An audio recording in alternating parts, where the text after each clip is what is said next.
With Bihar gearing up for the 2025 assembly elections, the Madhubani constituency is emerging as a key battleground in the Mithila region. Globally renowned for its traditional Madhubani paintings, the seat is set to witness a high-octane contest between the NDA and India alliances. The constituency is currently represented by RJD MLA Sameer Kumar Mahaseth, who secured victories in both the 2015 and 2020 assembly elections. But this time, issues such as unemployment, migration, poor healthcare and lack of basic infrastructure have become major concerns for voters. यहाँ बेरोजगारी की सबसे बड़ी समस्या है। जो सरकार को देख रहे थे जो बेरोजगारी प्लान दूर करने का, वो नहीं हो रहा है यहाँ।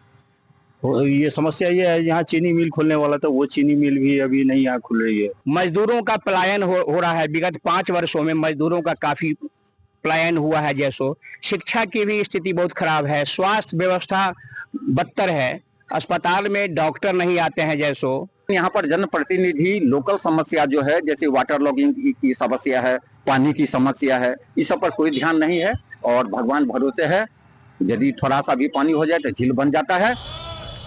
Despite growing public concerns, leaders from both political camps continue to defend their development record. BJP leaders, part of the NDA alliance, claim that the development works in the region have been carried out with support from the centre and the Nitish Kumar-led state government.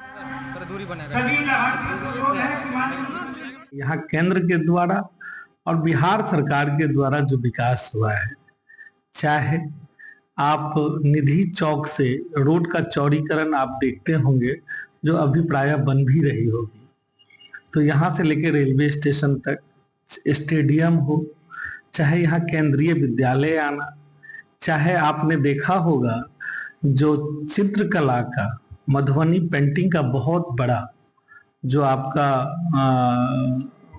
College खुला वहाँ पे सौराठ, तो ये सारे विकास, चाहे canal देखते होंगे, ये सारे विकास केंद्र के द्वारा और आपका माननीय नीतीश बिहार सरकार के द्वारा हुआ है। On the other hand, Congress leaders supporting the sitting RJD MLA argue that he has actively utilized his MLA funds to implement key developmental projects in the constituency. Madhubani विधानसभा के जो विधायक हैं वो बहुत शांत स्वभाव के व्यक्ति, काम का जहाँ तक सवाल है तो लग रहा है जो ऐसा कोई भी पंचायत नहीं है जो अपने विधायक ऐच्छिक कोष से, चाहे वो सड़क का काम हो, सामुदायिक भवन का, पोखरा घाट और यात्री शेड का, तो हमने जहाँ देखा है विधानसभा क्षेत्र में तो करीब करीब हर पंचायत में एक न दो काम उनका हुआ है। Established in 1951, the Madhubani Assembly constituency has witnessed 17 elections so far. As the constituency gears up for another crucial showdown, all eyes will be on whether voters opt for continuity or change.